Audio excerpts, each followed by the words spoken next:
ਆਪਾਂ ਦੇਖਿਆ ਅਸੀਂ ਕੈਨੇਡਾ ਦੀ ਫਲਾਈਟ ਵੀ ਹੁਣ 1 ਮਹੀਨੇ ਵਾਸਤੇ ਜਿਹੜੀ ਉਸ ਤੇ ਪਾਬੰਦੀ ਲੱਗ ਗਈ ਹੈ। ਜਿਹੜੇ ਬੱਚਿਆਂ ਨੇ ਜਾਣਾ ਚਾਹਿਆ ਨਹੀਂ ਜਾ ਪਾਦੇ, ਫਿਰ ਉਹ ਬੱਚਿਆਂ ਦਾ ਕੀ ਫਿਊਚਰ ਹੈ ਜੇ ਪੜਨ ਜਾਂਦੇ ਨੇ ਤਾਂ। ਤੇ ਗਲਤ ਧਾਰਨਾ ਹੈਗੀ ਆ। ਆਪਾਂ ਸੋਚੀਏ ਵੀ ਜਦੋਂ ਫਲਾਈਟਸ ਬੰਦ ਹੋ ਗਈਆਂ ਤੇ ਫਿਰ ਤੁਸੀਂ ਵੀ ਬੰਦ ਕਰਕੇ ਬਹਿ ਜਾਓ ਤੇ ਜਿੱਦਣ ਕੱਲ ਨੂੰ ਖੁੱਲਣਗੀਆਂ ਤੇ ਤੁਸੀਂ ਵੀ ਖੋਲ ਲਿਓ। ਇਹ ਠੀਕ ਨਹੀਂ ਹੈਗਾ ਜਿਵੇਂ ਮਤਲਬ ਸੋਚਿਆ ਜਾ ਰਿਹਾ। ਇੱਕ ਜਿਵੇਂ ਬੱਚੇ ਹੁਣ ਜਿਨ੍ਹਾਂ ਦੀ ਫਲਾਈਟ ਜਾਂਦੇ ਹੁੰਦੇ ਰਹਿ ਗਏ ਨੇ, ਕਿ ਉਹ ਸਤੰਬਰ 'ਚ ਉਹਨਾਂ ਦੀ ਹੀ ਉੱਥੇ ਐਡਮਿਸ਼ਨ ਹੋਏਗੀ ਕਿ ਜਨਵਰੀ 'ਚ ਚਲੀ ਜਾਊਗੀ? ਤਾਂ ਇਹ ਨਹੀਂ ਹੈਗਾ ਕਿ ਜੋ ਇਸ ਸੈਸ਼ਨ ਦੇ ਐਡਮਿਸ਼ਨ ਲਈ ਗਿਆ ਸੀਗਾ ਤੇ ਹੁਣ ਉਹਦਾ ਜਾਣਾ ਖਤਮ ਹੋ ਜਾਏਗਾ। ਜੇ ਉਹਦਾ ਪ੍ਰੋਸੈਸਿੰਗ ਜੇ ਲੇਟ ਹੋ ਗਈ, ਉਹਨੂੰ ਨੈਕਸਟ ਇਨਟੇਕ ਵਿੱਚ ਕਾਲਜ ਐਕਸੈਪਟ ਕਰ ਰਹੇ ਨੇ। ਜਿਹੜਾ ਬਿਜਲੀ ਦਾ ਬਿੱਲ ਹੈਗਾ ਉਹ ਫਲੈਟ ਆਏ ਸੀਗੇ, ਉਹ ਸਾਰੇ ਅਸੀਂ ਆਪਣੀ ਜੇਬਾਂ 'ਚੋਂ ਦਿੱਤੇ ਨੇ। ਅਸੀਂ ਕਾਫੀ ਘਾਟਾ ਚੱਲਿਆ ਪਿਛਲੇ ਸਾਲ, ਅਸੀਂ ਦੁਬਾਰਾ ਇਹ ਘਾਟਾ ਚੱਲ ਨਹੀਂ ਸਕਦੇ। ਹੁਣ ਨੋਟੀਫਿਕੇਸ਼ਨ ਇਹ ਆਇਆ ਕਿ ਜਿੰਨੇ ਵੀ ਸਰਵਿਸ ਇੰਡਸਟਰੀ ਦੇ ਆਫਿਸਿਸ ਨੇ ਉਹ ਆਪਣੇ ਘਰ ਤੋਂ ਕੰਮ ਕਰਨਗੇ। ਸਾਡੀ ਜਿਹੜੀ ਇੰਡਸਟਰੀ ਹੈ, ਸਾਨੂੰ ਵਰਕ ਫਰਮ ਹੋਮ ਕਰਨਾ ਬੜਾ ਇੰਪੋਸੀਬਲ ਹੈ। ਨਹੀਂ ਹੈਗਾ। ਆਪਣੀਆਂ ਜਿਹੜੀਆਂ ਆਈਲੈਟਸ ਦੀਆਂ ਕਲਾਸਿਸ ਨੇ ਉਹ ਅਸੀਂ ਆਨਲਾਈਨ ਚਲਾਉਣ ਨੂੰ ਤਿਆਰ ਹਾਂ, ਔਰ ਸਾਡੇ ਆਫਿਸਿਸ ਦੇ ਸਟਾਫ ਨੂੰ ਸਾਡੇ ਕੋਲ ਆਉਣ ਦੀ ਆਫਿਸ ਆਉਣ ਦੀ ਇਜਾਜ਼ਤ ਮਿਲੀ ਜਾ। ਅੱਛਾ, ਜੋ ਲੋਕਡਾਊਨ ਰਹਿੰਦਾ, ਜਿਹੜਾ ਸਤੰਬਰ ਦਾ ਇਨਟੇਕ ਹੈਗਾ ਸੀ, ਫਿਰ ਉਹ ਬੱਚੇ ਨਹੀਂ ਜਾ ਪਾਣਗੇ, ਫਿਰ ਪੜ੍ਹਾਈ ਨਹੀਂ ਹੋਏਗੀ।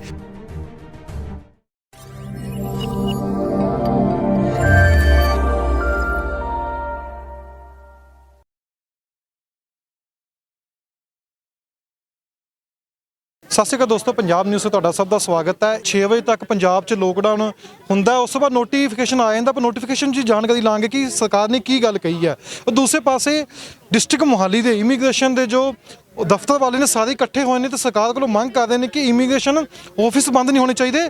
ਪ੍ਰਧਾਨ ਸਾਹਿਬ ਨੇ ਡਿਸਟ੍ਰਿਕਟ ਮੋਹਾਲੀ ਦਾ, ਆਪਾਂ ਉਹਨਾਂ ਨਾਲ ਗੱਲਬਾਤ ਕਰਾਂਗੇ। ਭਾਜੀ, ਪਹਿਲਾ ਸਵਾਲ ਇਹ ਹੈ ਕਿ ਤਾਂ ਨੋਟੀਫਿਕੇਸ਼ਨ ਆਇਆ ਕੀ ਹੈ, ਸਰਕਾਰ ਨੇ ਉਸ ਵਿੱਚ ਕੀ ਹਦਾਇਤਾਂ ਦਿੱਤੀਆਂ ਨੇ? ਨੋਟੀਫਿਕੇਸ਼ਨ ਇਹ ਆਇਆ ਜੀ, ਪਹਿਲਾਂ ਤਾਂ ਲਾਕਡਾਊਨ ਵੀਕਐਂਡ ਤੇ ਸੀਗਾ ਤੇ ਹੁਣ ਨੋਟੀਫਿਕੇਸ਼ਨ ਇਹ ਆਇਆ ਕਿ ਜਿੰਨੇ ਵੀ ਸਰਵਿਸ ਇੰਡਸਟਰੀ ਦੇ ਆਫਿਸਿਸ ਨੇ they will be closed and they will be working from home. ਉਹ ਆਪਣੇ ਘਰ ਤੋਂ ਕੰਮ ਕਰਨਗੇ।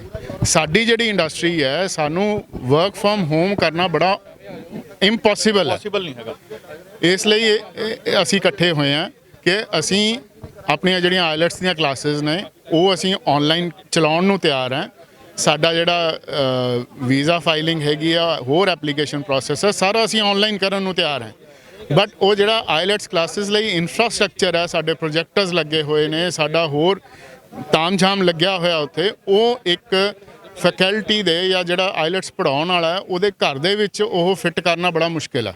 ਔਰ ਉਹ ਵੀ ਸਾਨੂੰ ਉਹ ਅਗਲੇ ਦਾ ਛੋਟਾ ਘਰ ਹੋਏਗਾ, ਉੱਥੇ ਸਾਨੂੰ ਸਾਰਾ ਕੁਝ ਲੈ ਕੇ ਜਾਣਾ ਬੜਾ ਮੁਸ਼ਕਿਲ ਹੈ। ਇਸ ਕਰਕੇ ਅਸੀਂ ਚਾਹੁੰਦੇ ਹਾਂ ਕਿ ਕਲਾਸਿਸ ਚਾਹੇ ਆਨਲਾਈਨ ਹੀ ਹੋਣ, ਸਾਰਾ ਕੰਮ ਜਿਹੜਾ ਸਾਡਾ ਮੈਨ ਟੂ ਮੈਨ ਕੰਟੈਕਟ ਬਿਲਕੁਲ ਨਾ ਹੋਵੇ, ਪਰ ਸਾਡੇ ਆਫਿਸਿਸ ਖੁੱਲ੍ਹਣ ਔਰ ਸਾਡੇ ਆਫਿਸਿਸ ਦੇ ਸਟਾਫ ਨੂੰ ਸਾਡੇ ਕੋਲ ਆਉਣ ਦੀ ਆਫਿਸ ਆਉਣ ਦੀ ਇਜਾਜ਼ਤ ਮਿਲੀ ਜਾਏ। ਅੱਛਾ, ਇੱਕ ਹੋਰ ਬੜਾ ਸਵਾਲ ਹੈ, ਬੱਚੇ ਜਿਨ੍ਹਾਂ ਨੇ ਆਈਲੈਟਸ ਕੀਤੀ ਹੈ ਜਾਂ ਕਰਨਾ ਚਾਹੁੰਦੇ ਨੇ ਜਾਂ ਵਿੱਚ ਆਈਲੈਟਸ ਉਹਨਾਂ ਦੀ ਹੋ ਰਹੀ ਹੈ, ਪਰ ਲੋਕਡਾਊਨ ਦਾ ਹੁਣ ਜਿਵੇਂ ਅਸਰ ਦਿਖ ਰਿਹਾ, ਕਿ ਉਹ ਬੱਚਿਆਂ ਦਾ ਜਿਹੜਾ ਪੈਸਾ ਹੈਗਾ ਉਹ ਉੱਥੇ ਰਿਜ਼ਰਵ ਰਹੂਗਾ ਕਿ ਉਹ ਕੱਟਿਆ ਜਾਊਗਾ? ਵੀ ਪੈਸੇ ਕਿਸੇ ਚੀਜ਼ ਨੂੰ ਤੁਸੀਂ ਮੈਨੇਜ ਕਰੋਗੇ?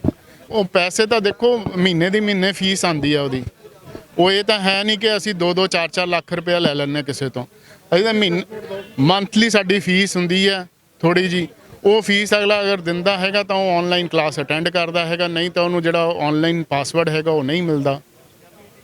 ਤੇ ਦੂਸਰੇ ਪਾਸੇ ਤੁਹਾਡੇ ਕੋਲ ਜਾਣਕਾਰੀ ਲਵਾਂਗਾ ਕਿ ਵਰਕ ਫਰੋਮ ਹੋਮ ਦੀ ਗੱਲ ਕੀਤੀ ਹੈ, ਕਿੰਨੇ ਪਰਿਵਾਰ ਇਮੀਗ੍ਰੇਸ਼ਨ ਇੰਡਸਟਰੀ ਨਾਲ ਜੁੜੇ ਹੋਏ ਨੇ ਜੋ ਦਫ਼ਤਰਾਂ ਵਿੱਚ ਕੰਮ ਕਰਦੇ ਨੇ, ਉਹ ਕਿੰਨੇ ਫਿਰ ਬੇਘਰ ਹੋ ਜਾਣਗੇ ਜਿਸ ਤਰੀਕੇ ਨਾਲ ਹੋ ਗਿਆ ਤਾਂ? ਜੇ ਮੈਂ ਪ੍ਰਾਈਵੇਟ ਇੱਕ ਆਫਿਸ ਸੈਕਟਰ ਦੀ ਗੱਲ ਕਰਾਂ ਤਾਂ ਇੱਕ ਸਿਗਨੀਫੀਕੈਂਟ ਨੰਬਰ ਆਫ ਜਿਹੜੇ EMPLOYEES ਨੇ ਸਾਡੇ, ਤੇ ਕਿਸੇ ਆਮ ਸੈਕਟਰ ਨਾਲੋਂ ਸਾਡੇ ਕੋਲ ਵੀ ਕਾਫੀ ਜ਼ਿਆਦਾ EMPLOYEES ਨੇ ਜਿਨ੍ਹਾਂ ਦਾ ਰੋਜੀ ਰੋਟੀ, ਫੈਮਿਲੀ ਤੇ ਅਰਨਿੰਗਸ ਇਸ ਇੰਪਲੋਇਮੈਂਟ ਤੋਂ ਚੱਲਦੀਆਂ ਨੇ। ਮੈਂ ਦੱਸਦਾ ਜੀ ਤੁਹਾਨੂੰ, ਸਾਡੇ ਤਕਰੀਬਨ 400 ਦੇ ਕਰੀਬ ਲਾਇਸੈਂਸ ਸ਼ੁਦਾ ਇਮੀਗ੍ਰੇਸ਼ਨ ਕੰਸਲਟੈਂਟ ਨੇ, ਜਿਹਦੇ 'ਚ ਟਰੈਵਲ ਏਜੰਟਸ ਆਉਂਦੇ ਨੇ, ਆਈਲੈਟਸ ਵਾਲੇ ਆਉਂਦੇ ਨੇ, ਟਿਕਟਿੰਗ ਵਾਲੇ ਆਉਂਦੇ ਨੇ।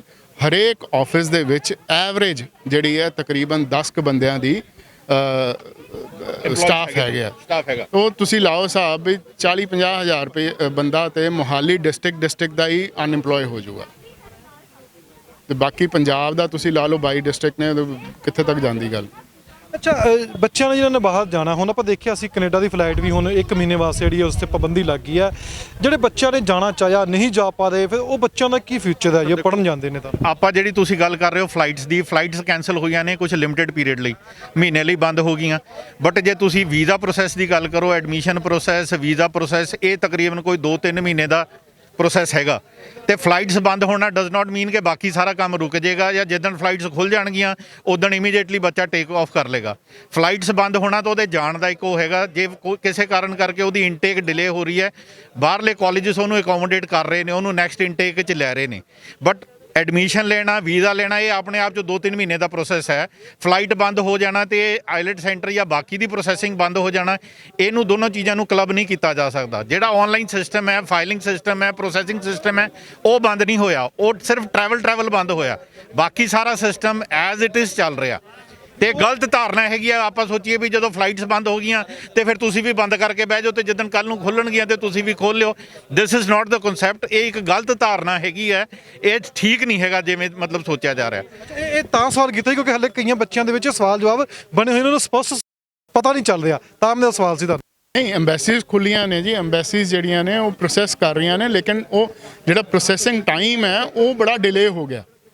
ਉਹ ਜਿੱਥੇ ਅੱਗੇ 6 ਵੀਕਸ ਦੇ ਵਿੱਚ ਆਉਂਦਾ ਸੀਗਾ, ਉਹਨੂੰ ਹੁਣ 3-4 ਮਹੀਨੇ ਲੱਗ ਰਹੇ ਨੇ। ਤੇ ਇਹ ਤਾਂ ਹੈ ਨਹੀਂ ਕਿ ਅਸੀਂ ਉਹ ਪ੍ਰੋਸੈਸਿੰਗ ਜਿਹੜੀ ਹੈਗੀ ਆ ਉਹਨੂੰ ਬੰਦ ਕਰ ਦਾਂਗੇ ਜਾਂ ਫਾਈਲ ਐਕਸੈਪਟ ਕਰਦੇ ਸਾਰੀ ਉਹਨੂੰ ਫਲਾਈਟ 'ਚ ਬਿਠਾ ਦੇਵਾਂਗੇ। ਤਾਂ ਫਲਾਈਟ ਜਿਹੜਾ ਪ੍ਰੋਸੈਸਿੰਗ ਹੈ ਉਹ ਤਾਂ ਚੱਲਦੀ ਰਹਿਣੀ ਹੈ। ਫਲਾਈਟ ਜਿੱਦਣ ਖੁੱਲ ਜਾਏਗੀ, ਜਦੋਂ ਉਹਦਾ ਓਪਨ ਹੋਏਗਾ, ਕੈਂਡੀਡੇਟ ਟੇਕ ਆਫ ਕਰ ਲੇਗਾ। ਅੱਛਾ, ਜੋ ਲੋਕਡਾਊਨ ਰਹਿੰਦਾ, ਜਿਹੜਾ ਸਤੰਬਰ ਦਾ ਇਨਟੇਕ ਹੈਗਾ ਸੀ, ਫਿਰ ਉਹ ਬੱਚੇ ਨਹੀਂ ਜਾ ਪਾਣਗੇ, ਫਿਰ ਪੜ੍ਹਾਈ ਨਹੀਂ ਹੋਏਗੀ ਜੇ ਇੱਦਾਂ ਹੀ ਲੋਕਡਾਊਨ ਰਹਿੰਦਾ। ਮੋਸਟਲੀ ਜਿਹੜੇ ਫੋਰਨ ਕਾਲਜਸ ਨੇ ਉਹ ਇਹਨਾਂ ਖਾਸ ਕੰਡੀਸ਼ਨਸ ਕਰਕੇ ਬੱਚਿਆਂ ਨੂੰ ਅਕੋਮੋਡੇਟ ਕਰ ਰਹੀਆਂ ਨੇ, ਤੇ ਜਿਨ੍ਹਾਂ ਦਾ ਵੀਜ਼ਾ ਆ ਗਿਆ ਹੈਗਾ ਤੇ ਇਨਟੇਕ ਲੇਟ ਹੋ ਰਹੀ ਹੈ, ਉਹਨਾਂ ਨੂੰ ਨੈਕਸਟ ਇਨਟੇਕ 'ਚ ਐਕਸੈਪਟ ਕਰ ਰਹੇ ਨੇ।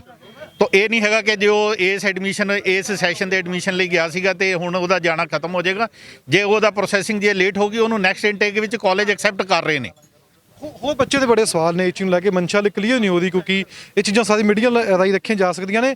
ਇੱਕ ਜਿਵੇਂ ਬੱਚੇ ਹੁਣ ਜਿਨ੍ਹਾਂ ਦੀ ਫਲੈਟ ਜਾਂਦੇ ਹੁੰਦੇ ਰਹਿ ਗਏ ਨੇ, ਕਿ ਉਹ ਸਤੰਬਰ 'ਚ ਉਹਨਾਂ ਦੀ ਹੀ ਉੱਥੇ ਐਡਮਿਸ਼ਨ ਹੋਏਗੀ ਕਿ ਜਨਵਰੀ 'ਚ ਚਲੀ ਜਾਊਗੀ? ਇਹ ਵੀ ਬੱਚੇ ਦੇ ਸਵਾਲ ਨੇ। ਉਹ ਇਹ ਕਾਲਜ ਟੂ ਕਾਲਜ ਡਿਪੈਂਡ ਕਰਦਾ ਜੀ। ਕਈ ਕਾਲਜਸ ਨੇ ਸੈਪਟੈਂਬਰ ਅਗਰ ਇਨਟੇਕ ਦੇ ਵਿੱਚ ਉਹ ਸੀਟਸ ਹੈਗੀਆਂ ਨੇ ਤਾਂ ਉਹ ਸੈਪਟੈਂਬਰ ਇਨਟੇਕ ਦੇ ਵਿੱਚ ਉਹਨਾਂ ਨੂੰ ਐਡਜਸਟ ਕਰਨਗੇ। ਅਗਰ ਸੈਪਟੈਂਬਰ ਇਨਟੇਕ 'ਚ ਸੀਟ ਫੁੱਲ ਹੋ ਗਈ ਹੈ ਤਾਂ ਉਹਨੂੰ ਜਨਵਰੀ ਇਨਟੇਕ 'ਚ ਹੁਣ ਕਰਨਗੇ। ਮੈਂ ਗਵਰਨਮੈਂਟ ਪੰਜਾਬ ਸਰਕਾਰ ਤੇ ਆਣਾ, ਕੀ ਤੁਹਾਨੂੰ ਪੰਜਾਬ ਸਰਕਾਰ ਨੇ ਕੋਈ ਸਹੂਲਤਾਂ ਦਿੱਤੀਆਂ ਨੇ? ਪਿਛਲਾ ਲੋਕਡਾਊਨ ਵੀ ਲੱਗਿਆ ਰਿਹਾ, ਕੁਝ ਸਹੂਲਤਾਂ ਮਿਲੀਆਂ ਤੁਹਾਨੂੰ? ਕੋਈ ਕਿਸੇ ਤਰ੍ਹਾਂ ਦੀ ਕਿਸੇ ਤਰ੍ਹਾਂ ਦੀ ਸਹੂਲਤ ਨਹੀਂ ਮਿਲੀ। ਅਸੀਂ ਟਾਈਮ ਐਂਡ ਅਗੇਨ ਕਈ ਵਾਰੀ ਡੀਸੀ ਆਫਿਸ ਵੀ ਜਾ ਕੇ ਰਿਪਰੈਜ਼ੈਂਟੇਸ਼ਨਸ ਵਗੈਰਾ ਦਿੱਤੀਆਂ ਨੇ ਕਿ ਸਾਨੂੰ ਪ੍ਰਾਪਰਟੀ ਟੈਕਸ ਹੋਵੇ ਜਾਂ ਜੋ ਪੰਜਾਬ ਸਰਕਾਰ ਦੇ ਹੱਥ ਹੈਗਾ ਉਨੀ ਕੁ ਸਾਨੂੰ ਸਹੂਲੀਅਤ ਦਿੱਤੀ ਜਾਵੇ, ਪਰ ਇਨ ਸਪਾਈਟ ਆਫ ਸਾਡੀਆਂ ਬੈਸਟ ਆਫ ਦਾ ਐਫਰਟਸ ਸਾਨੂੰ ਕਿਸੇ ਵੀ ਤਰ੍ਹਾਂ ਦੀ ਕੋਈ ਵੀ ਸਹੂਲਤ ਨਹੀਂ ਮਿਲੀ।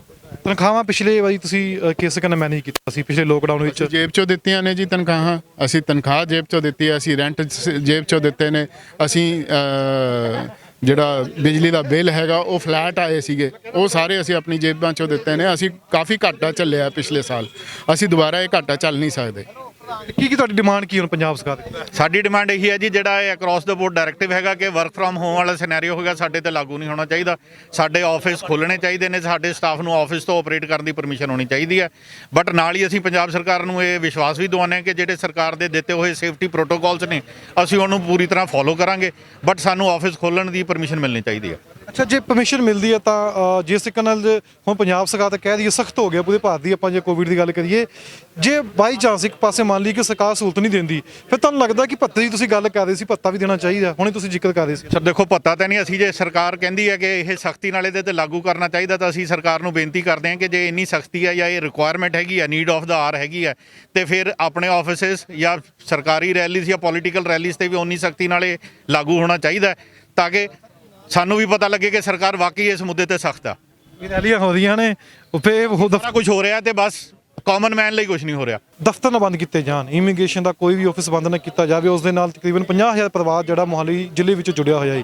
ਜੇ ਸਰਕਾਰ ਨੇ ਬੰਦ ਕਰਨੇ ਨੇ ਤਾਂ ਫਿਰ ਸਾਰਿਆਂ ਦੀ ਤਨਖਾਹਾਂ ਦਾ ਸਰਕਾਰ ਖੁਦ ਅਰੇਂਜਮੈਂਟ ਕਰੇ, ਕਿਉਂਕਿ ਇਹਨਾਂ ਨੇ ਪਿਛਲੇ ਵਾਰੀ ਵੀ ਜਦੋਂ ਲੋਕਡਾਊਨ ਹੋਇਆ ਸੀ ਉਸ ਸਮੇਂ ਵੀ ਤਨਖਾਹਾਂ ਜੇਬ 'ਚ ਦਿੱਤੀਆਂ ਸੀ। ਰੋਸ ਜਿਹੜਾ ਹੈਗਾ ਲਗਾਤਾਰ ਹੀ ਵੱਧਦਾ ਜਾ ਰਿਹਾ ਕਿ ਸਾਰੀਆਂ ਹਦਾਇਤਾਂ ਮੰਨਣ ਨੂੰ ਤਿਆਰ ਨੇ, ਪਰ ਇਮੀਗ੍ਰੇਸ਼ਨ ਆਫਿਸ ਜਿਹੜੇ ਨੇ ਉਹ ਬੰਦ ਨਾ ਹੋਣ, ਖੁੱਲ੍ਹੇ ਰਹਿਣ। ਕਿਉਂਕਿ ਬਾਕੀ ਪਾਸੇ ਵੀ ਇਹ ਚਰਚਾ ਚੱਲੀ ਹੋਈ ਸੀ, ਹੋਰ ਅਦਾਰਿਆਂ ਲਈ ਵੀ ਇਹ ਗੱਲਾਂ ਕਹਿ ਰਹੇ ਸੀ, ਜਿਵੇਂ ਕੁਝ ਸਮੇਂ ਪਹਿਲਾਂ ਸੈਕਟਰ 17 ਵਿੱਚ ਵੀ ਪ੍ਰੋਟੈਸਟ ਹੁੰਦਾ ਵਪਾਰੀਆਂ ਵੱਲੋਂ, ਦੁਕਾਨਦਾਰ ਵੱਲੋਂ, ਕਿ ਸਾਨੂੰ ਦੁਕਾਨਾਂ ਖੋਲ੍ਹਣ ਦੀ ਇਜਾਜ਼ਤ ਦਿੱਤੀ ਜਾਵੇ।